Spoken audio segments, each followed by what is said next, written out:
ಎಲ್ಲ ಆತ್ಮೀಯ ಸ್ನೇಹಿತರೆ, ನಿನ್ನೆ ತಾನೇ ಕೆಲವು ವಿಚಾರದಲ್ಲಿ ನಿಮ್ಮ ಮುಂದೆ ನಾನು ಹಂಚ್ಕೊಂಡಿದ್ದೆ. ಇವತ್ತು ಸಡನ್ನಾಗಿ ಒಂದು ವಿಚಾರನ ಹೇಳಲೇಬೇಕಂತ ಅನ್ನಿಸ್ತು. ಅದಕ್ಕೋಸ್ಕರ ತಮ್ಮ ಮುಂದೆ ಬಂದಿದ್ದೀನಿ. ನಮ್ಮ ಮಾಜಿ ಮುಖ್ಯಮಂತ್ರಿಗಳಾದಂಥ ಕುಮಾರಸ್ವಾಮಿಯವರು ಒಂದು ಪ್ರಜಾಪ್ರಭುತ್ವದ ವ್ಯವಸ್ಥೆಯಲ್ಲಿ ಸಂವಿಧಾನವನ್ನು ಒಪ್ಪಿ ಈ ರಾಜ್ಯದಲ್ಲಿ 2 ಬಾರಿ ಆಕಸ್ಮಿಕನೋ ಅಥವಾ ಈ ಆಪರೇಷನ್ ಕಮಲನೋ ಯಾವುದೋ ಒಂದು ರೀತಿಯಲ್ಲಿ ಒಂದು ಮುಖ್ಯಮಂತ್ರಿ ಸ್ಥಾನದಲ್ಲಿ ಕೂತಿದ್ದಂಥವ್ರು. ಜೊತೆಗೆ ಅವರೇನೇ ಮಾಡಿದ್ರೂ ಒಬ್ಬರು ಮಾಜಿ ಪ್ರಧಾನಿಗಳ ಮಗ ಅನ್ನೋ ಒಂದು ಅವ್ರ ಜೊತೆಗೆ ಲಿಂಕ್ ಇದೆ. ಅದನ್ನು ಇಲ್ಲ ಅಂತಲೂ ಹೇಳೋಕ್ಕಾಗಲ್ಲ, ಅದು ಯಾರಿಂದನೂ ಸುಳ್ಳು ಅಂತಲೂ ಹೇಳೋಕ್ಕಾಗಲ್ಲ. ನಿನ್ನೆ ಒಂದು ನಗಪಾಟ್ಲು ಒಂದು ವಿಚಾರವನ್ನು ಹೇಳಿದ್ದಾರೆ. ನನಗೆ ಇಂಥ ಒಂದು ವಿಚಾರನೂ ಸಹ ಒಬ್ಬ ರಾಜ್ಯದಲ್ಲಿ ಮುಖ್ಯಮಂತ್ರಿಯಾಗಿ ಆಡಳಿತ ಮಾಡಿದಂಥ ಒಬ್ಬ ರಾಜಕಾರಣಿ ಮಾತಾಡಲಿಕ್ಕೆ ಸಾಧ್ಯನಾ ಅಂತ ನನಗೆ ಆಶ್ಚರ್ಯ ಆಯಿತು. ಡಿ ಕೆ ಶಿವಕುಮಾರನ್ನ ನಾನು ಮುಖ್ಯಮಂತ್ರಿಯಾಗಿ ಒಪ್ಪಿಲ್ಲ. ಎರಡನೇ ಪದ 70% ಜನ ಅವರನ್ನು ಒಪ್ಪಿಲ್ಲ. ಅಂದರೆ ಇವರು ಸಂವಿಧಾನನೂ ಒಪ್ಪಲ್ಲ ಅಂತ ಇವರು ಇಂಡೈರೆಕ್ಟಾಗಿ ಹೇಳ್ದಂಗಿದೆ. ಡಿ ಕೆ ಶಿವಕುಮಾರು ಇವರಂಗೆ 28 ಜನ 30 ಜನ 35 ಜನ ಗೆದ್ದು ಮುಖ್ಯಮಂತ್ರಿ ಆಗಿಲ್ಲ. ಡಿ ಕೆ ಶಿವಕುಮಾರರು ಒಂದು ರಾಷ್ಟ್ರೀಯ ಪಕ್ಷದಲ್ಲಿ ಅಧ್ಯಕ್ಷರಾಗಿ ಸಿದ್ದರಾಮಯ್ಯನವರು ಅವರಿಬ್ಬರು ಹೆಗಲು ಕೊಟ್ಟು ಈ ರಾಜ್ಯದಲ್ಲಿ ಕೋವಿಡ್ ಟೈಮ್ನಿಂದ ಹೋರಾಟ ಮಾಡಿ ಈ ರಾಜ್ಯ ಜನಕ್ಕೆ ಭರವಸೆಯನ್ನು ಮೂಡಿಸಿ ಖರ್ಗೆ ಅವರು, ರಾಹುಲ್ ಗಾಂಧಿಯವರು, ಸೋನಿಯಾ ಗಾಂಧಿಯವರ ಮಾರ್ಗದರ್ಶನದಲ್ಲಿ 136 ಜನವನ್ನು ಗೆದ್ದು ಸಿದ್ದರಾಮಯ್ಯನವರು ಮುಖ್ಯಮಂತ್ರಿಯಾಗಿ ಡಿ ಕೆ ಶಿವಕುಮಾರ್ ಉಪಮುಖ್ಯಮಂತ್ರಿಯಾಗಿ ಕೆಲಸ ಮಾಡಿದ್ದಾರೆ. ಸಿದ್ದರಾಮಯ್ಯನವರು ಭಾಳ ಸಂತೋಷವಾಗಿ ನನ್ನ ಜೊತೆಲಿ ಹೆಗಲು ಕೊಟ್ಟು ಕೆಲಸ ಮಾಡಿದ್ದಾರೆ ಅನ್ನೋ ಒಂದು ಸಂತೋಷವನ್ನು ವ್ಯಕ್ತಪಡಿಸಿ ನಮ್ಮ ಹೈಕಮಾಂಡ್ ನಾಯಕತ್ವದಲ್ಲಿ ಪವರ್ ಬದಲಾವಣೆಯನ್ನು ಮಾಡಿಕೊಂಡು ಇಬ್ಬರು ಅನ್ಯೋನ್ಯವಾಗಿ ಇವತ್ತು ಈ ರಾಜ್ಯದ ಜನರಿಗೆ ಕಾರ್ಯಕ್ರಮಗಳನ್ನ ಅಭಿವೃದ್ಧಿಯನ್ನು ಮಾಡ್ತಾಯಿದ್ದಾರೆ. ಇವರಿಂದ ನಾವು ಸರ್ಟಿಫಿಕೇಟ್ ತಗೊಳ್ಳೋ ಅವಶ್ಯಕತೆ ಇಲ್ಲ. ಬಟ್ ಇವರು ಒಂದು ಸಂವಿಧಾನ, ಒಂದು ಪ್ರಜಾಪ್ರಭುತ್ವದಲ್ಲಿ ಇದೀನಿ ಅನ್ನೋದನ್ನೇ ಮರೆತು ನಾನು ಮಿಸ್ಟರ್ ಡಿ ಕೆ ಶಿವಕುಮಾರ್ ಅಂತ ಹೇಳೋರೆ.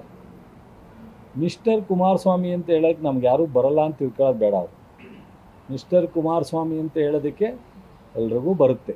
ಮಿಸ್ಟರ್ ಕುಮಾರಸ್ವಾಮಿ ಅವರೇ ಸ್ವಲ್ಪ ನಾಲ್ಗೆ ಹಿಡಿತದಲ್ಲಿ ಇಟ್ಕೊಂಡು ಮಾತನಾಡಿ.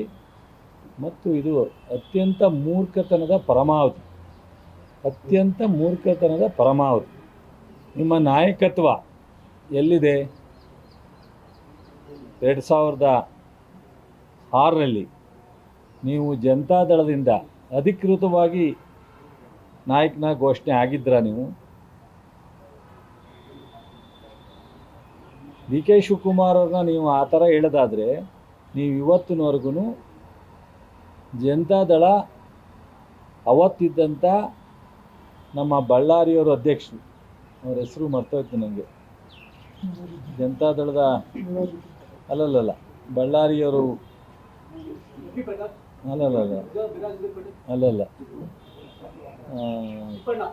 ತಿಪ್ಪಣ್ಣ, ಕರೆಕ್ಟ್, ತಿಪ್ಪಣ್ಣವ್ರ ಅಧ್ಯಕ್ಷರು. ತಿಪ್ಪಣ್ಣವ್ರನ್ನ ನಾನು ಸಂತೋಷ್ ಲಾಡು ಅವ್ರನ್ನ ಎತ್ತಾಯ್ಕೊಂಡು ಒಂದು ಕಡೆ ಇಟ್ಕೊಂಡು ದೇವೇಗೌಡರು ನಿಮಗೆ ವಿರುದ್ಧವಾಗಿ ಲೆಟ್ರ್ ಬರೆದಿದ್ರು ಗವರ್ನರ್ಗೆ. ನಾವು ಇವರನ್ನು ಒಪ್ಪಿಲ್ಲ, ನಮ್ಮ ಪಕ್ಷದಿಂದ ಇವರನ್ನು ನಮ್ಮ ಶಾಸಕಾಂಗ ಪಕ್ಷದ ನಾಯಕನಾಗಿ ಮಾಡಲಿಕ್ಕೆ ನಾವು ಒಪ್ಪಿಲ್ಲ ಅಂತ. ನಾವು ತಿಪ್ಪಣ್ಣನ ಎತ್ತಾಯ್ಕೊಂಡು ಒಂದು ಕಡೆ ಇಟ್ಕೊಂಡು ಅವ್ರ ಕೈಯಲ್ಲಿ ಲೆಟ್ರ್ ಬರೆಸ್ಕೊಂಡು ನಿಮ್ಮನ್ನು ಅವತ್ತು ಶಾಸಕಾಂಗ ಪಕ್ಷದ ನಾಯಕನ ಮಾಡಿ ಮುಖ್ಯಮಂತ್ರಿ ಆಗಿತ್ತು. ನಾಚಿಕೆ ಆಗಲ್ವ ನಿಮಗೆ? ಮಿಸ್ಟರ್ ಕುಮಾರಸ್ವಾಮಿ ಅವರೇ, ಈ ಥರ ಮಾತಾಡಿ ಪೊಳ್ಳಾಗ್ತೀರಾ? ಈ ಥರ ನಮಗೂ ನೋವಾಗುತ್ತೆ. ಎಲ್ಲೋ ಒಂದು ಕಡೆ ನಿಮ್ಮ ಜೊತೆನಲ್ಲಿ ನಾವು ಸ್ನೇಹಿತರಾಗಿ ಕೆಲಸ ಮಾಡಿದ್ದರು.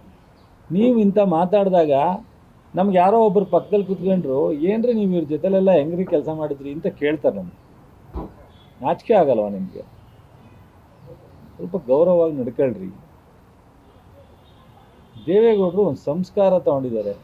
ರಾಜಕೀಯದಲ್ಲಿ ಏನಾದ್ರು ಮಾಡಿರಲಿ, ಅವ್ರು ಏನಾದ್ರು ನಿರ್ಧಾರ ಮಾಡಿರಲಿ, ಕೆಲವು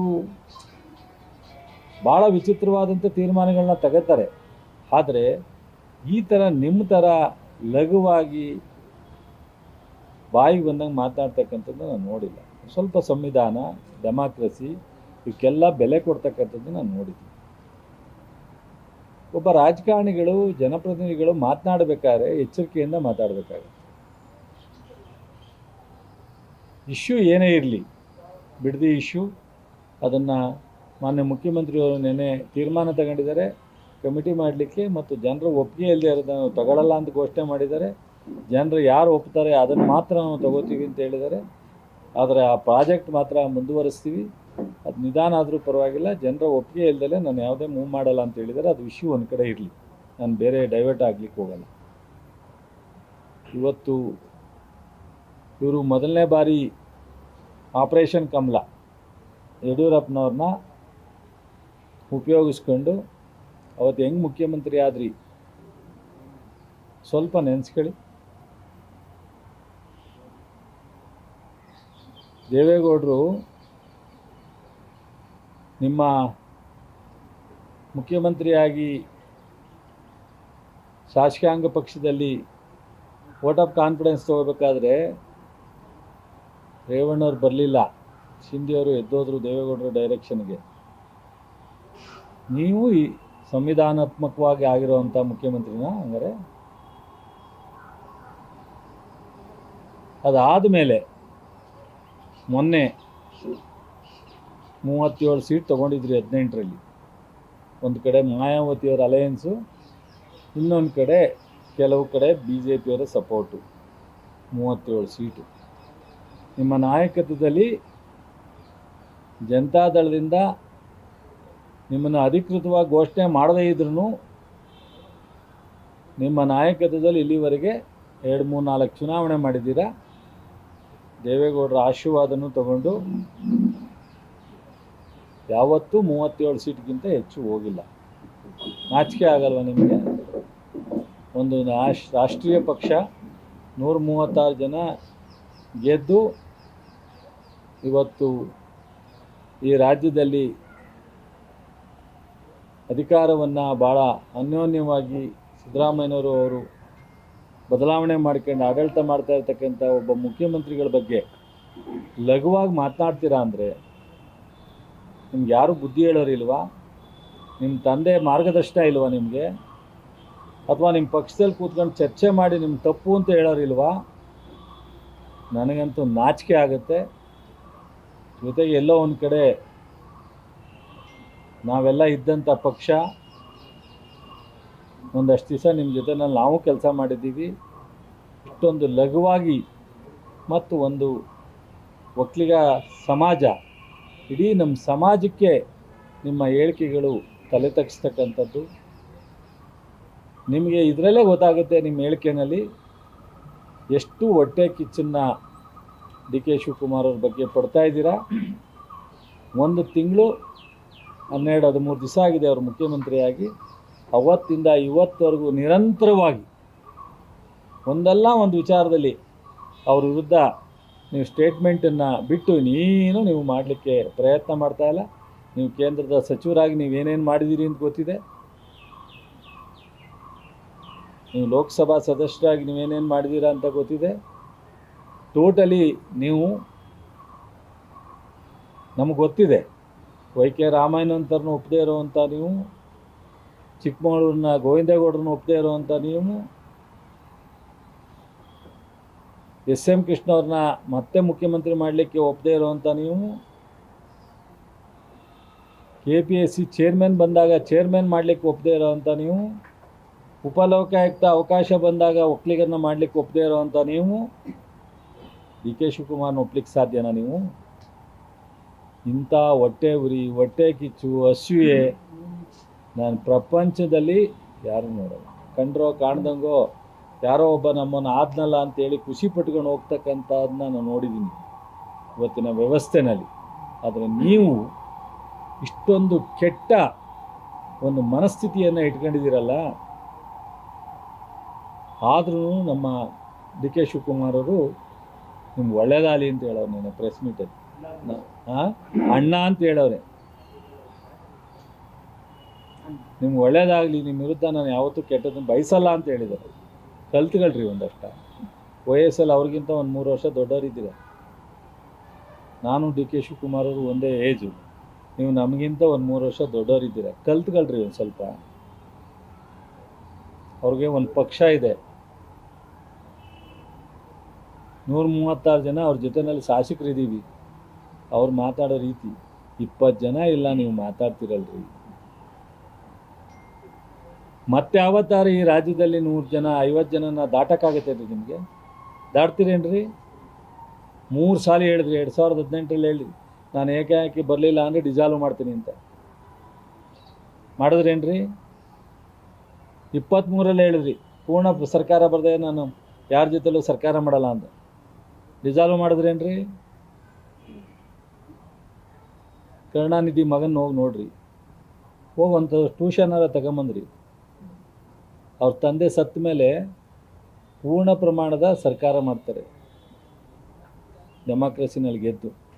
ಚಂದ್ರಬಾಬು ನಾಯ್ಡು ವಿರುದ್ಧ ರಾಜಶೇಖರ ರೆಡ್ಡಿ ಮಗ ಜಗನ್ನು ಪಕ್ಕದ ಆಂಧ್ರದಲ್ಲಿ ಸಂಪೂರ್ಣ ಮೆಜಾರಿಟಿ ತಗೊಂಡು ಸರ್ಕಾರ ಮಾಡ್ತಾರೆ. ಏನು ದೇವೇಗೌಡರ ಮಗನಾಗಿ ನೀವು ಮಾಡಿರೋ ಸಾಧನೆ? ಹೆಗಡೆ, ಬೊಮ್ಮಾಯಿ, ದೊಡ್ಡ ದೊಡ್ಡ ನಾಯಕರು ಕಟ್ಟಿದ ಪಕ್ಷ ಏನೋ ಮಾಡಿ ನಮ್ಮಂಥವ್ರು ಒಂದಷ್ಟು ಜನ ಇಟ್ಕೊಂಡು ಕಿತ್ಕೊಂಡ್ರಿ ಪಕ್ಷನ. ದೇವೇಗೌಡರು ನಿಮಗೇನು ಸಂತೋಷವಾಗಿ ಕೊಡಲಿಲ್ಲ, ಆದರೆ ಏನು ಸಾಧನೆ ಮಾಡಿದ್ದೀರಾ? ನಿಮ್ಮೆಲ್ಲರೂ ಗೌರವವಾಗಿ ಮಾತಾಡೋದು ಕಲ್ತ್ಕೊಳ್ರಿ. ಮಿಸ್ಟರ್ ಕುಮಾರಸ್ವಾಮಿ ಅವರೇ, ಗೌರವವಾಗಿ ಮಾತಾಡಿ. ಇದನ್ನು ಯಾರೂ ಸಮಾಜ ಸಹಿಸಲ್ಲ, ಕರ್ನಾಟಕದ ಕನ್ನಡಿಗರು ಸಹಿಸಲ್ಲ, ನಾವು ನಿಮ್ಮನ್ನು ಸಹಿಸಲ್ಲ.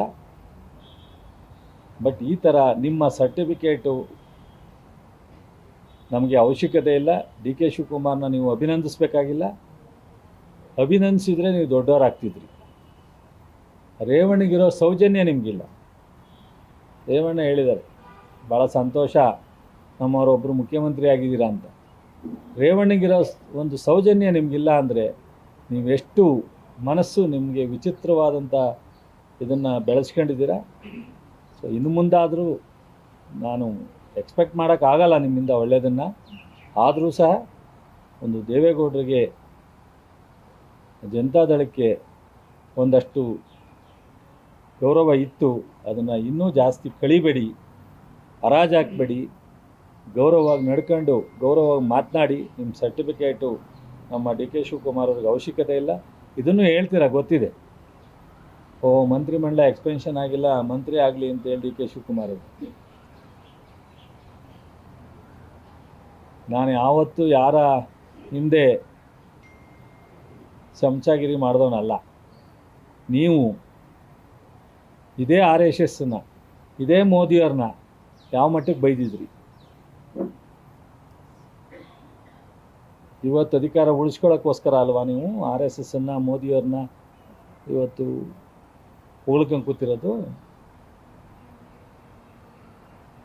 ನಿನ್ನೆ ನಮ್ಮ ಬಾಲು ಬಗ್ಗೆ ಅವನು ಯಾರೋ ಒಬ್ಬ ಲೋಕಲ್ ಶಾಸಕ ರೀ, ಶಾಸಕರಾಗೆ ಮುಖ್ಯಮಂತ್ರಿ ಆಗೋದು, ಲೋಕಸಭಾ ಸದಸ್ಯರಾಗೆ ಪ್ರೈಮ್ ಮಿನಿಸ್ಟರ್ ಆಗೋದು, ನೇರವಾಗಿ ಯಾರೂ ಆಗೋಕ್ಕಾಗಲ್ಲ. ಯಾರೋ ಒಬ್ಬ ಶಾಸಕ. ಏನು ನಿಮ್ಮ ನಾಲಿಗೆ ಇಟ್ಕೊಂಡು ಮಾತಾಡ್ರಿ. ನಮಗೆ ನಿಮಗಿಂತ ಮಾತುಗಳನ್ನ ಆಡೋದು ನಮ್ಗೆ ಗೊತ್ತಿದೆ.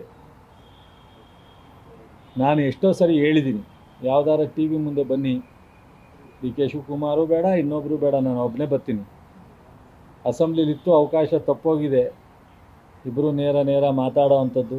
ಬನ್ನಿ ಅಂತ ಹೇಳಿದ್ದೀನಿ, ಬನ್ನಿ ಮಾತನಾಡೋಣ. ಅಲ್ಲಿ ಏನೇನು ಕೇಳ್ತೀರ ನಾನು ಉತ್ತರ ಕೊಡ್ತೀನಿ. ಅದನ್ನು ಬಿಟ್ಟು ಗೌರವವಾಗಿ ನಡ್ಕೊಳ್ಳಿ. ಸಮಾಜ ನೋಡ್ತಾ ಇದೆ. ಕುವೆಂಪು ಅವರು ಅಂಥವ್ರು, ಬಾಲಗಂಗಾಧರ ಸ್ವಾಮೀಜಿ ಅಂಥವ್ರು, ಕೆಂಪೇಗೌಡರು ಅಂಥವ್ರು, ಸಾವ್ಕಾರ್ ಚೆನ್ನೈನ ಅಂಥವ್ರು, ಕಡದಾಳ್ ಮಂಜಪ್ಪನಂಥವ್ರು ಈ ರಾಜ್ಯಕ್ಕೆ ಅವ್ರದ್ದೇ ಆದಂಥ ವ್ಯಕ್ತಿತ್ವವನ್ನು, ಗೌರವವನ್ನು ಕೊಟ್ಟಿದೆ ಈ ಸಮಾಜ. ದೇವೇಗೌಡರು, ಎಸ್ ಎಂ ಕೃಷ್ಣವ್ರ ಕಾಲದವ್ರಿಗೂ. ನೀವು ಬಂದು ಈ ಸಮಾಜದ ಗೌರವವನ್ನು ಕಡಿಮೆ ಮಾಡೋವಂಥ ಕೆಲಸ ಮಾಡ್ತಾಯಿದ್ದೀರಾ. ಈ ಸಮಾಜ ಒಪ್ಪಲ್ಲ, ಸಮಾಜದ ಯುವಕರು ಒಪ್ಪಲ್ಲ, ಈ ರಾಜ್ಯದ ಜನನೂ ಒಪ್ಪಲ್ಲ. ಇದು ಡಿ ಕೆ ಶಿವಕುಮಾರ್ ಒಬ್ಬರಿಗೆ ಅಗೌರವ ಅಲ್ಲ, ಇದು ಇಡೀ ನಾಡಿನ 7 ಕೋಟಿ ಜನರಿಗೆ ನೀವು ಹೇಳಿರ್ತಕ್ಕಂಥದ್ದು, ಸಂವಿಧಾನ ವಿರೋಧಿ ಮಾತನ್ನು ಹೇಳಿರ್ತಕ್ಕಂಥದ್ದು, ಪ್ರಜಾಪ್ರಭುತ್ವದ ಅಗೌರವವನ್ನು ತೋರಿರ್ತಕ್ಕಂಥದ್ದು. ಇದನ್ನು ಬಿಟ್ಟಿನ ಮುಂದೆ ಗೌರವವಾಗಿ ಇರಬೇಕು. ಯಾವತ್ತಾದರೂ ನಿಮಗೆ 120 ಸೀಟು ತಗತೀನಿ ಅಂತೇಳಿ ವಿಧಾನಸೌಧ ಮುಂದೆ ಬಂದು ಮಾತನಾಡಿ ನಿಮ್ಮ ನಾಯಕತ್ವದಲ್ಲಿ ಅವತ್ತು ನಿಮಗೆ ಸಲ್ಯೂಟ್ ಹೊಡೆದು ನಿಮಗೆ ಸರೆಂಡರ್ ಆಗ್ತೀವಿ. ನೀವು ರಾಜಕಾರಣದಲ್ಲಿ ಮುಂದುವರಿಯೋ ನೈತಿಕ ಹಕ್ಕೇ ಇಲ್ಲ ನಿಮಗೆ. ನಿಮ್ಮ ಮಾತುಗಳು, ನಿಮ್ಮ ಕಥೆಗಳು, ನಿಮ್ಮ ನಡವಳಿಕೆಗಳು ಅಷ್ಟು ಒಂದು ವಿಚಿತ್ರವಾದಂಥ ರೀತಿಯಲ್ಲಿ ದಿವಸ ಬರ್ತಾ ಇದೆ. ಇದನ್ನೆಲ್ಲ ಸರಿಪಡಿಸ್ಕೊಂಡ್ರೆ ಅದು ನಿಮಗೆ ಒಳ್ಳೆಯದು, ನಿಮ್ಮ ತಂದೆಗೆ ಗೌರವ, ನಿಮ್ಮ ಪಕ್ಷಕ್ಕೆ ಗೌರವ. ಸೊ ಇದನ್ನೆಲ್ಲ ಬಿಟ್ಟು ಮಾಡ್ತೀವಿ ಅಂದರೆ ನಾವು ಇನ್ನು ಮುಂದೆ ನಿಮ್ಮ ವಿಚಾರದಲ್ಲಿ ರಿಯಾಕ್ಟೇ ಮಾಡಬಾರ್ದು ಅನ್ನೋ ಒಂದು ಸಂಕಲ್ಪವನ್ನು ನಾವು ಮಾಡಿದ್ದೆವು. ಅನಿವಾರ್ಯ ಪ್ರಜಾಪ್ರಭುತ್ವದಲ್ಲಿ ಇಂಥವೆಲ್ಲ ಕೆಲವೊಮ್ಮೆ ಹೇಳಲೇಬೇಕಾಗುತ್ತೆ ಅಂತ ಹೇಳಿದ್ದೀನಿ ವಿನ ನನಗೆ ಸಂಪೂರ್ಣವಾಗಿ ನಿಮ್ಮ ವಿಚಾರದಲ್ಲಿ ಮಾತಾಡಲಿಕ್ಕೆ ಮನಸ್ಸಿಲ್ಲದಲೇ ಮಾತಾಡಿರ್ತಕ್ಕಂಥದ್ದು ಅನ್ನೋದನ್ನು ಈ ಸಂದರ್ಭದಲ್ಲಿ ಹೇಳ್ತೀನಿ. ನಮಸ್ಕಾರ.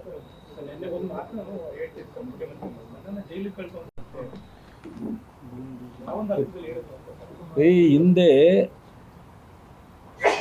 ಅವರೆಲ್ಲೂ ರಿಯಲ್ ಎಸ್ಟೇಟು ನಾನು ಹೇಳಲಿಕ್ಕೆ ಬೇಕಾದಷ್ಟಿದೆ. ಇವ್ರು ಎಲ್ಲೆಲ್ಲಿ ಏನೇನು ಮಾಡ್ತಾ ಇದ್ದಾರೆ ಅಂತ. ಇವ್ರ ಆಸ್ತಿ ಎಲ್ಲಿಂದ ಬಂತು? ಇವ್ರ ಕುಟುಂಬದ ಆಸ್ತಿ ಎಷ್ಟಿದೆ ಇವತ್ತು ಹೇಳಿ. ಅವರೇ ಡಿಕ್ಲೇರ್ ಮಾಡಲಿ, ನಾನು ಬೇಡ. ಎಲ್ಲಿಂದ ಮಾಡವ್ರೆ? ಅವರಾದರೆ ಬಿಸ್ನೆಸ್ ಮಾಡವ್ರೆ. ಇವ್ರು ಯಾವ ಬಿಸ್ನೆಸ್ ಮಾಡಿದರು? ನನಗೆ ದೇವೇಗೌಡರು ಏನು ಹೇಳಿದರು ಅಂತ ನನಗೆ ಗೊತ್ತಿದೆ, ಅದನ್ನು ಹೇಳ. ದೇವೇಗೌಡರು ಇವರಿಂದ ದೇವೇಗೌಡರ ಗೌರವವನ್ನು ಕಳೆಯೋಕೆ ಹೋಗಲ್ಲ ನಾನು. ಅವರು ಒಂದಷ್ಟು ದಿವಸ ನನ್ನನ್ನು ಮಗನ ರೀತಿ ಪ್ರೀತಿಸಿರೋರು. ಇವ್ರು ಮಾಡೋ ತಪ್ಪಿಗೋಸ್ಕರ ದೇವೇಗೌಡರ ಗೌರವವನ್ನು ಕಳೆಯೋಕೆ ಇಷ್ಟ ಇಲ್ಲ ನನಗೆ. ಕೇಳಿ, ಅವ್ರನ್ನ ಹೇಳ್ತಾರೆ. ಅವರು ಅವ್ರ ಅಣ್ಣನ ಬಗ್ಗೆ ಮಾತಾಡಿರೋದು, ಇನ್ನೊಬ್ಬ ಅಣ್ಣನ ಬಗ್ಗೆ ಮಾತಾಡಿರೋದು, ತಮ್ಮನ ಬಗ್ಗೆ ಮಾತಾಡಿರೋದು ಎಲ್ಲವೂ ನನ್ನ ಹತ್ರ ಇದೆ. ಅದಕ್ಕೆ ಅವ್ರನ್ನೇ ಕೇಳಿ ಅಂತ ಹೇಳಿದ್ರು. ನಾನು ಮತ್ತೊಬ್ಬ ಕುಮಾರಸ್ವಾಮಿ ಆಗಬಾರ್ದಲ್ಲ. ನೀವು ಹೇಳಿದ್ರಿ ಅಂತ ನಾನು ಟೆಂಪ್ಟಾಗಿ ಹೇಳಿದ್ರೆ ನಾನು ಮತ್ತೊಬ್ಬ ಕುಮಾರಸ್ವಾಮಿ ಆಯ್ತೀನಿ. ಏನು ಇವನಿಗೆ ಅವಶ್ಯಕತೆ ಇದೆ ಚಲರಾಯಸ್ವಾಮಿ ಯಾಕೆ ಹಿಂಗೆ ಮಾತಾಡ್ದ ಅಂತ 4 ಜನ ಕೇಳ್ತಾರೆ. ಅದನ್ನು ಕೇಳಿಸ್ಕೋಬಾರ್ದಲ್ಲ, ಅದಕ್ಕೋಸ್ಕರ ನಾನು ಹೇಳ್ತಾ ಇಲ್ಲ. ಸೊ ಈ ಒಂದು ಮನಸ್ಥಿತಿ ಇಟ್ಕೋಬಾರ್ದು. ಮತ್ತು ಡಿ ಕೆ ಶಿವಕುಮಾರ್ ಅವ್ರನ್ನ, ಅವರ ಆಸ್ತಿನ, ಅವರ ಹಣನ ಅಥವಾ ಅವ್ರ ಧೈರ್ಯನ ಇನ್ನೊಂದು ಇವರಿಗೆ ಸಂಬಂಧ ಇಲ್ಲದೆ ಇರೋ ವಿಚಾರ.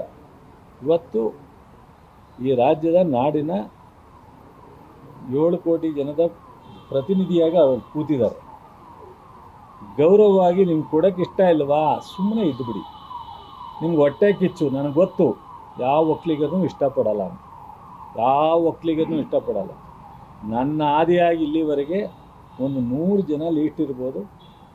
ನಮ್ಮ ಬಚ್ಚೇಗೌಡರು ಹೇಳೋರಲ್ಲ, ಅದನ್ನ ಇನ್ನೊಂದ್ಸಲಿ ದಯಮಾಡಿ ಸೋಷಿಯಲ್ ಮೀಡಿಯಾದಲ್ಲಿ ಅವಾಗವಾಗ ಬರ್ತದೆ, ನಿಮ್ಮ ಟಿ ವಿದು ಸಾಧ್ಯ ಆದ್ರೆ ಒಂದು ಸಲ ಹಾಕಿ ಸಾಕದೊಂದೇ, ನಾನು ಮತ್ತೆ ಹೇಳಬೇಕಾಗಿಲ್ಲ. ಸೊ ಅದರಿಂದ ಈಗಲೂ ನಾನು ನಮ್ಮ ಹಳೆಯ ಪಕ್ಷ ನಿಮ್ಮ ಜೊತೆಯಲ್ಲಿ ಒಳ್ಳೆಯದೋ ಕೆಟ್ಟದ್ದೋ ಸರಿಯೋ ತಪ್ಪೋ ಒಂದಷ್ಟು ದಿವಸ ಕೆಲಸ ಮಾಡಿದ್ದೀವಿ. ನನಗೆ ನಿಮಗೆ ಯಾರು ದಾರಿನಲ್ಲಿ ತೂಚಿ ಅಂದ್ರೂ ನಮಗೂ ಏನೋ ಒಂದು ಕಡೆ ಯಾಕಪ್ಪ ಅಂತ ಅನಿಸುತ್ತೆ. ನಾವು ಇಲ್ಲಿ ನಿಂತ್ಕೊಂಡು ನೀವು ಅಂದಾಗ ನಾವು ರಿಯಾಕ್ಟ್ ಮಾಡಿರ್ಬೋದು. ಬಟ್ ಎಲ್ಲೋ ಒಂದು ಕಡೆ ನಮಗೆ ಡಿ ಕೆ ಶಿವಕುಮಾರ್ ಹೇಳ್ದಂಗೆ ನಮಗೆ ವೈಯಕ್ತಿಕವಾಗಿ ನಿಮ್ಮ ಕುಟುಂಬದ ಬಗ್ಗೆ ಆಗಲಿ ನಿಮ್ಮ ಪಕ್ಷದ ಬಗ್ಗೆ ಆಗಲಿ ದ್ವೇಷವೂ ಇಲ್ಲ, ಬೇಜಾರೂ ಇಲ್ಲ, ಹೊಟ್ಟೆ ಉರಿನೂ. ಗೆಲ್ಲಿ 120 ಸೀಟ್ ತಗೊಂಡು ನಾವೇ ರೋಡಲ್ಲಿ ನಿಂತ್ಕೊಂಡು ವೆಲ್ಕಮ್ ಮಾಡ್ತೀವಿ ರೀ.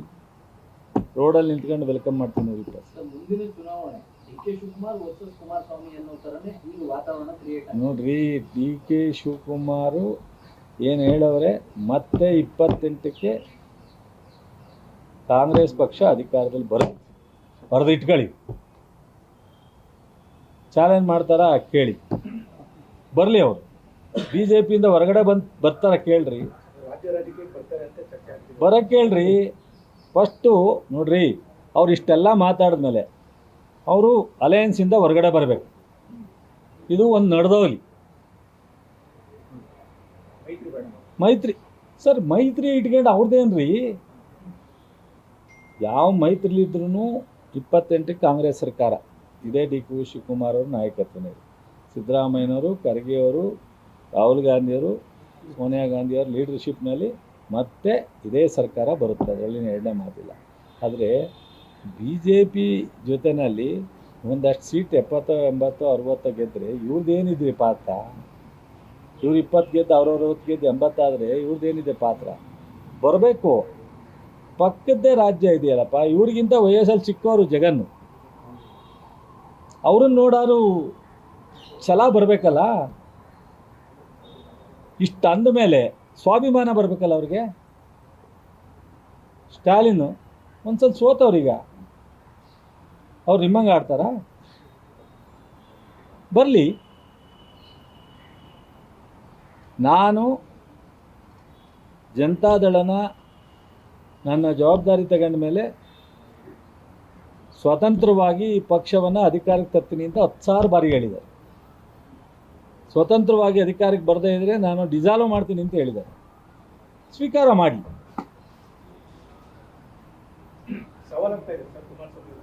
ನಾನು ಸವಾಲು ಹಾಕಲ್ಲಪ್ಪ, ಅವ್ರಂಗೆ ನಾನು ದೊಡ್ಡವನಲ್ವಲ್ಲ. ಸ್ವೀಕಾರ ಮಾಡಲಿ ಚಾಲೆಂಜನ್ನು. ಒಕ್ಕಲಿಗ ನಾಯಕತ್ವದ ಫೈಟು ಇಲ್ಲ, ಏನೂ ಇಲ್ಲ. ನಾವು ಎಲ್ಲ ಸಮಾಜ ಒಟ್ಟುಗೂಡಿ ಈ ರಾಜ್ಯದಲ್ಲಿ ಕಾಂಗ್ರೆಸ್ ಪಕ್ಷವನ್ನು ಅಧಿಕಾರಕ್ಕೆ ತಂದಿದೆ. ಯಾವುದು ಒಂದು ಸಮಾಜ ಸೀಮಿತ. ಆದರೆ ಇವತ್ತು ಡಿ ಕೆ ಶಿವಕುಮಾರ್ ಯಾರು ಅಂದರೆ ಒಬ್ಬ ಒಕ್ಕಲಿಗ ನಾಯಕರು ಸಹಜವಾಗಿ. ಸಿದ್ದರಾಮಯ್ಯ ಯಾರು ಅಂದರೆ ಒಬ್ಬ ಹಿಂದುಳಿದ ನಾಯಕರು. ಬಾಗುರು ಪರವಾಗಿಲ್ಲ, ಹಿಂದುಳಿದ ವರ್ಗದ ನಾಯಕರು. ಯಾರೇ ಆಗಲಿ ಒಂದು ಸಮಾಜದ ಗುರುತು ಸಹಜವಾಗಿ ಬರುತ್ತೆ. ಇವತ್ತು ಹಳ್ಳಿನಲ್ಲಿ ಜನ ಫೋನ್ ಮಾಡ್ತಾರಲ್ರಿ, ಏನಾಗಿದ್ರಿ ಕುಮಾರಸ್ವಾಮಿ ಅವ್ರಿಗೆ?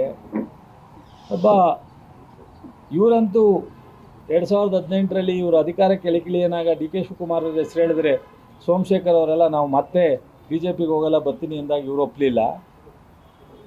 2004ರಲ್ಲಿ SM ಕೃಷ್ಣವರು ಮತ್ತೆ ಅವಕಾಶ ಸಿಗ್ತದೆ ಎಂದಾಗ ಒಪ್ಪಲಿಲ್ಲ. ಈಗ ಸಿದ್ದರಾಮಯ್ಯನವರು ಸಂತೋಷವಾಗಿ ಒಪ್ಪಿ ಅಧಿಕಾರವನ್ನು ಹಸ್ತಾಂತರ ಮಾಡಿದ್ದಾರೆ. ಕಾಂಗ್ರೆಸ್ ಪಕ್ಷದ ಮುಖಂಡರುಗಳು ಡಿ ಕೆ ಶಿವಕುಮಾರ್ಗೆ ಒಂದು ಅವಕಾಶ ಕೊಟ್ಟಿದ್ದಾರೆ. ಕಾಂಗ್ರೆಸ್ ಶಾಸಕರು 136 ಜನ ನಗ್ನಗ್ತಾ ಮುಖ್ಯಮಂತ್ರಿಯನ್ನು ಒಪ್ಕೊಂಡಿದ್ದಾರೆ. ಈಗಲಾರೂ ಸೌಜನ್ಯವಾಗಿ ಅಧಿಕಾರ ಸಿಕ್ಕಿದೆ, ಒಳ್ಳೆ ಕೆಲಸ ಮಾಡಲಿ ಅಂತ ಹೇಳಿ ಒಂದಷ್ಟು ಸಲಹೆ ಕೊಡೋದು ಬಿಟ್ಬಿಟ್ಟು ಈ ಥರ ಎಲ್ಲ ಬೆಳಗ್ಗೆ ಇದ್ದರೆ ಹೊಟ್ಟೆ ಕಿಚ್ಚು ಪಡ್ತಕ್ಕಂಥದ್ದನ್ನು ಅಂತೇಳಿ ನಮ್ಮ ಮಂಡ್ಯದಲ್ಲಿ, ಹಾಸನದಲ್ಲಿ ಹುಡುಗರುಗಳು ಭಾಳಷ್ಟು ನೊಂದ್ಕೊಂಡು ಮಾತಾಡ್ತಾರೆ. ಇವ್ರನ್ನ ಯಾರು ಒಪ್ಪೋರೋ ನನಗೆ ಗೊತ್ತಿಲ್ಲ. ಯಾವ ಪುಣ್ಯಾತ್ಮರು ಇವರು ಸ್ಟೇಟ್ಮೆಂಟ್ಗಳನ್ನ ಪ್ರಶಂಸೆ ಮಾಡ್ತಾರೆ ನನಗೆ ಗೊತ್ತಾಗ. ಏನಿಲ್ಲ, ಅವರು ಮಂತ್ರಿ, ಅವರು ಮೋದಿಯವ್ರನ್ನ, BJP ಅವ್ರನ್ನ, RSSನ ಬೆಂಬಲಿಸ್ತಾ ಇರೋದು ಈ ರೀಶಫಲಲ್ಲಿ ಮುಂದುವರಿಲಿ ಅಂತ. ನನಗೆ ಬಿಡ್ರಿ, ನನಗೆ ಯಾವತ್ತೂ ನಾನು ಮಂತ್ರಿ ಆಗಬೇಕು ಬಿಡಬೇಕು ಅಂತೆಲ್ಲ ನಮ್ಮ ಪಕ್ಷ ತೀರ್ಮಾನ ಮಾಡುತ್ತೆ. ನಮ್ಮ ಮುಖ್ಯಮಂತ್ರಿಗಳು ಅಥವಾ ಮಾಜಿ ಮುಖ್ಯಮಂತ್ರಿಗಳು ತೀರ್ಮಾನ ಮಾಡ್ತಾರೆ. ಇವರಂಗೆ ಈ ಒಂದು ನಾಳೆ ಬೆಳಗ್ಗೆ ಇನ್ನೊಂದು 15 ದಿವಸದೊಳಗೆ ಒಂದು ತಿಂಗಳೊಳಗಡೆ ರೀಶಫಲ್ ಇದೆಯಲ್ಲ ಕೇಂದ್ರದಲ್ಲಿ, ಅಲ್ಲಿ ಮುಂದುವರಿಸ್ಲಿ ಅಂತ ಕುಮಾರಸ್ವಾಮಿ ಅವರು ಆಡೋದು. ನನ್ನಲ್ಲ, ನಾನು ಮಂತ್ರಿ ನೋಡಿದ್ದೀನಿ, ಹೊಸ್ದಾಗಿ ಮಂತ್ರಿ ಆಗಬೇಕಾಗಿಲ್ಲ. ಸರ್, ನೀವು ಒಂದು ಮಾತು ಹೇಳಿದ್ರಿ ಮೈತ್ರಿಯಿಂದನೇ ಬನ್ನಿ ಅಂತ. ಅದು ಕೇವಲ ಬರೀ ರಾಮನಗರಕ್ಕೆ ಮಾತ್ರ, ರಾಮನಗರ ಮಂಡ್ಯಕ್ಕೆ ಮಾತ್ರ ಸೀಮಿತನೋ ಇಡೀ ರಾಜ್ಯದಲ್ಲಿ ಹೇಳಿದ್ರು ಅಂತ? ಅಲ್ಲ, ಅವರು ಮಂಡ್ಯ ಸೀಮಿತ ಹೆಂಗಾಯ್ತಾರೆ ಸ್ವಾಮಿ? ಅವರು ಈಗ ನಾನು ಹೇಳೋದು ಇಷ್ಟೆಲ್ಲ ಡಿ ಕೆ ಶಿವಕುಮಾರ್ ಮೇಲೆ ಅವರು ಹೇಳಿದ್ರೆ, ಇಷ್ಟೆಲ್ಲ ಡಿ ಕೆ ಶಿವಕುಮಾರ್ ಮೇಲೆ ಹೇಳಿದ ಮೇಲೆ ಅವ್ರನ್ನ ಮುಖ್ಯಮಂತ್ರಿಯಾಗಿ ನಾನು ಒಪ್ಪಕ್ಕೆ ರೆಡಿ ಇಲ್ಲ, 70% ಜನ ಒಪ್ಪಿಲ್ಲ ಅಂತ ಅಂದಮೇಲೆ ಇವರು ಇಲ್ಲಿವರೆಗೆ ಮುಖ್ಯಮಂತ್ರಿ ಆಗಿದ್ರಲ್ಲ, ಇವರು ಸಂಪೂರ್ಣ ಡೆಮಾಕ್ರಸಿನಲ್ಲಿ 120 ಜನ ಗೆದ್ದು ಮುಖ್ಯಮಂತ್ರಿ ಆಗಿದ್ರು. ಇವರು ಹೇಳ್ಬೇಕಲ್ಲ ಅವರು. ಇಷ್ಟಾದ ಮೇಲೆ ಈಗ ಅಲಯನ್ಸ್ ಇತ್ಕೊಂಡು ಹೆಂಗೆ ಹೋಗ್ತಾರೆ? ಬಂದು ಹೊರಗಡೆ ಒಂದ್ಸಲಿ ತೊಡೆ ತಟ್ಟಬೇಕಲ್ಲ ಅವರು. ಬಂದು ಹೊರಗಡೆ ನಾನು ಹೇಳ್ಬಿಟ್ಟಿದ್ರು, ಆಕಸ್ಮಿಕನೋ ಹೇಳ್ಬಿಟ್ಟಿದ್ರು. 2018 ಹೇಳಿದ್ರು ಅವರು. ಸ್ವಯಂ ಸರ್ಕಾರ ಬರದೇ, ಸ್ವಂತ ಸರ್ಕಾರ ಬರದೇ ನಾನು ಡಿಸಾಲ್ವ್ ಮಾಡ್ತೀನಿ ಅಂತ ಹೇಳಿದ್ರು. ನಿಮಗೆಲ್ಲ ಗೊತ್ತಿರಬೇಕಲ್ಲ. 23ರಲ್ಲೂ ಹೇಳಿದರು, ಆಯಿತು. 2ರಲ್ಲೂ ನಡೆಸಲಿಲ್ಲ, ಆಯಿತು.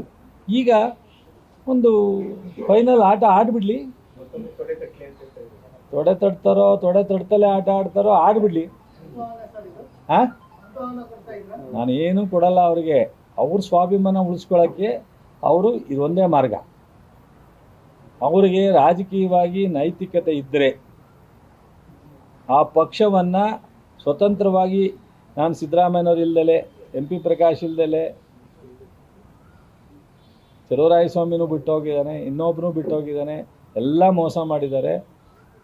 ನಾನು ಈ ಪಕ್ಷ ಕಟ್ತೀನಿ, ಈ ಕಾರ್ಯಕರ್ತರಿಗೋಸ್ಕರ, ಈ ರಾಜ್ಯದ ಜನಕ್ಕೋಸ್ಕರ. ನನ್ನ ಆರೋಗ್ಯ ಅವ್ರಂಗೆ ನನಗೂ ಆಪ್ರೇಷನ್ ಆಗಿದೆ ರೀ. Same problem. ಅವ್ರಿಗೂ ಹಾಲು ಚೇಂಜ್ ಆಗಿದೆ, ನನಗೂ. ನಾನು ದಿವಸ ಹೇಳ ಅಯ್ಯೋ ಯಪ್ಪ ಅಂತ ದಿವಸ ಹೇಳ. ಆರೋಗ್ಯ ಸರಿಯಾಗಿ ಇಟ್ಕೊಳ್ಳೋದು ನಮ್ಮ ಪದ್ಧತಿ ರೀ. ನಾವು ಲೈಫ್ ಸ್ಟೈಲ್ನ ಆರೋಗ್ಯ ಅಪ್ಪ, ನಾನು ಬದುಕಿರೋದೇ ನಿಮಗೋಸ್ಕರ. ಈ ನಾಟಕ ಆಡಬೇಕಾ? ನಾನು ಮಂತ್ರಿ ಆಗೋಕ್ಕೋಸ್ಕರ ಅಲ್ಲ, ಬೇಜಾರಾಗಿ ನೆನ್ನೆ ಸ್ಟೇಟ್ಮೆಂಟ್ ನೋಡಿ ಈ ಮಟ್ಟಕ್ಕೆ ಕುಮಾರಸ್ವಾಮಿ ಹೇಳಿದ್ರಲ್ಲಪ್ಪ. ಯಾರು ಪಕ್ಕದಲ್ಲಿ ಸ್ನೇಹಿತರು ಹೇಳ್ಕೊಡೋಕ್ಕಾಗಲ್ವಲ್ಲಪ್ಪ. ನಮ್ಮ ಸಾರಾಮಹೇಶ್ನಂತರು, ಪುಟ್ಟರಾಜ್ ಅಂತರು, ನಮ್ಮ ಇವನೊಬ್ಬ ಅವನೇ, ನಮ್ಮ ಎಂಥದ್ದು ಸುರೇಶ್ ಬಾಬು, ಅವನೊಬ್ಬ ಪಾಪದ ಹುಡುಗ. ಅವನ ಎಂಥದ್ದು ಶಾಸಕಾಂಗ ಪಕ್ಷದ ನಾಯಕನ ಮಾಡೋರು, ಪಾಪದ ಹುಡುಗ ಅವನು ಹೇಳೋಕ್ಕಾಗಲ್ಲ ಪಾಪ.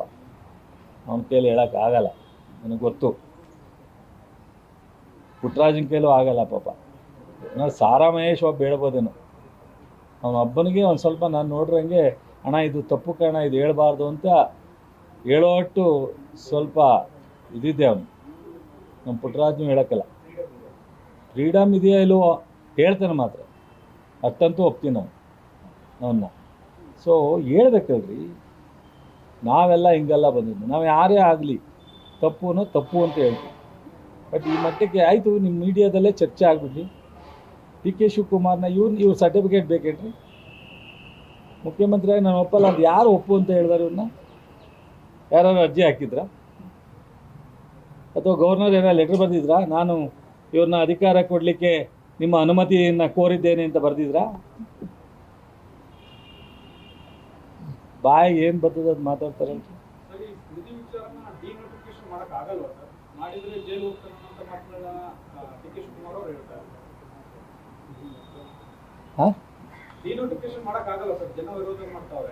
ನೋಡ್ರಿ, ಅಲ್ಲಿ ಆ್ಯಕ್ಚುಲಿ ಇದು ರಾಜಕೀಯ ಎಂಟ್ರಿ ಆಗದೆ ಇದ್ದರೆ ಈ ಇಶ್ಯೂನೇ ಅಲ್ಲ. ಅಲ್ಲಿ ರೆಡ್ ಝೋನ್ ಇದೆ. 2007ರಲ್ಲೇ ಇವರು ಟೌನ್ಶಿಪ್ ಮಾಡಬೇಕು ಅಂತ ಹೊರಟಿದೆ. ನಾವು ಇವ್ರ ಜೊತೆಲಿದ್ದಾಗಲೇ ಅಲ್ಲೊಂದು ದೊಡ್ಡ ಮಟ್ಟದ ಇನ್ನೊಂದು ಬೆಂಗಳೂರನ್ನು ಅಲ್ಲಿ ಮಾಡಬೇಕು ಅಂತೇಳಿ ನಾವೆಲ್ಲ ಇದ್ದಾಗಲೇ ಇವ್ರು ಡಿಸ್ಕಸ್ ಮಾಡಿದ್ವಿ. ಆ್ಯಕ್ಚುಲಿ ಇವರು ಭಾಳ ಕಾನ್ಸೆಪ್ಟ್ ಇಟ್ಕೊಂಡೆ ಕುಮಾರಸ್ವಾಮಿಯವರು ಇದನ್ನು ಮಾಡಬೇಕು ಅಂತ. ಅದಾದಮೇಲೆ ಸಿದ್ದರಾಮಯ್ಯನವರು ಸಹ ಜಾರ್ಜ್ ಅರ್ಬನ್ ಮಿನಿಸ್ಟ್ರಿ ಇದ್ದಾಗಲೂ ಅದು ಮೂವ್ ಆಗಿತ್ತು. ಇವತ್ತು ರೈತರಿಗೆ ಅದನ್ನು ವಾಪಸ್ ಬಂದರೆ ತೊಂದರೆ ಆಗುತ್ತೆ. ರೆಡ್ ಝೋನ್ನ ಮತ್ತೆ ತೆಗಿಯೋಗಿಲ್ಲ. ಸೊ ಅದು ಯಾರೂ ಸಹ ಜಮೀನನ್ನ ಉಪಯೋಗಿಸೋಕ್ಕಾಗಲ್ಲ. ಈಗೆಲ್ಲ ನೀವು ರಾಮನಗರ ಸುತ್ತಮುತ್ತ ಅದು ಬಿಡಿ, ಉಳಿದಂಥ ರೆವಿನ್ಯೂ ಲೇಔಟ್ ಬೇಕಾದಷ್ಟು ಆಗಿಬಿಟ್ಟಿದೆ. ರೆವಿನ್ಯೂ ಲೇಔಟ್ಸ್ ಬೇಕಾದಷ್ಟಾಗಿದೆ. ಇದು ಬಲವಂತವಾಗಿ ರಾಜಕೀಯವಾಗಿ ಪ್ರೇರೇಪಣೆ ಆಗ್ತಾ ಇರ್ತಕ್ಕಂಥದ್ದು. ಈಗ ನೆನೆ ನಮ್ಮ ಮುಖ್ಯಮಂತ್ರಿಗಳು ಹೇಳಿದಾರಲ್ಲ, ನಾವು ಬಲವಂತ ಮಾಡಲ್ಲ ಅಂತ. ನೋಡೋಣ, ಒಂದು ಕಮಿಟಿನೂ ಮಾಡ್ತೀನಿ ಅಂದಿದ್ದಾರೆ. ಜನತಾದಳ, ಕಾಂಗ್ರೆಸ್ಸು, BJP ಎಲ್ಲರನ್ನೂ ಸೇರಿಸಿ ಕಮಿಟಿ ಮಾಡ್ತೀನಿ ಅಂದಿದ್ದಾರೆ. ಮತ್ತು ಎಷ್ಟು ಜನ ಒಪ್ತಾರೆ ಒಪ್ಪಲ್ಲ ಅನ್ನೋದು ಗೊತ್ತಾಗಲಿ, ಆಮೇಲೆ ಮುಂದೆ ಮುಖ್ಯಮಂತ್ರಿಯವರು ತೀರ್ಮಾನ ತಗೋತಾರೆ. ಸೊ ಏನು ಬರೋದಕ್ಕಿಂತ ಮೊದಲೇ ನಾವು ಎಕ್ಸ್ಪೆಕ್ಟ್ ಮಾಡ್ತೀವಿ. ದೇವೇಗೌಡರಿಗೆ ನಾನು ನೆನ್ನೆಲೆ ಹೇಳಿದ್ದೀನಿ, ಇವತ್ತು ದೇವೇಗೌಡರ ವಿಚಾರ ಎತ್ತಲ್ಲ ಅಂತ ಹೇಳಿದ್ದೀನಿ. ನೋಡೋಣ, ಈಗ ನೆನ್ನೆ ಹೇಳಿದ ಮೇಲೆ ಏನಿದೆ, ದೇವೇಗೌಡರು ಏನಾದ್ರೂ DK ಶಿವಕುಮಾರ್ನ ಕುಮಾರಸ್ವಾಮಿ ಥರ ಸಹಿಸೋದೇ ಇಲ್ಲ ಅಂತ ಅಂದರೆ ಇಂಥವಕ್ಕೆಲ್ಲ ಕೈ ಹಾಕ್ತಾರೆ. ಹಾಕ್ಬಿಟ್ರೆ ಇನ್ನೇನು ಆ ವಿಷಯ ಇಲ್ಲ. ಈಗ ಅವರು ರೈತರನ್ನ ಬಲವಂತ ಮಾಡಲ್ಲ ಅಂದಮೇಲೆ ಪ್ರಶ್ನೆ ಎಂಥದ್ದು? ಅಯ್ಯೋ, ಅದೇನು ಇವತ್ತು ಹೊಸ್ದಾಗಿ ನೋಡ್ತಾ ಇದ್ದೀರಾ ನೀವು? ಈ ವಿಚಾರ ಅಲ್ಲ, ಯಾವಾಗಲೂ ಅದೆಲ್ಲ ನನಗೆ ನನ್ನ ಅನೇಕ ಹಿರಿಯರು ಕೆಲವು ವಿಚಾರನ ಮಾತಾಡಬೇಡ ಅಂತ ಹೇಳಿದ್ದಾರೆ. ಹಂಗಾಗಿ ನಾನು ಮಾತಾಡಬೇಡ ಅಂತ ಹೇಳಿದರೆ ಮಾತಾಡಲ್ಲ. ಸಾಕು, ಥ್ಯಾಂಕ್ ಯು.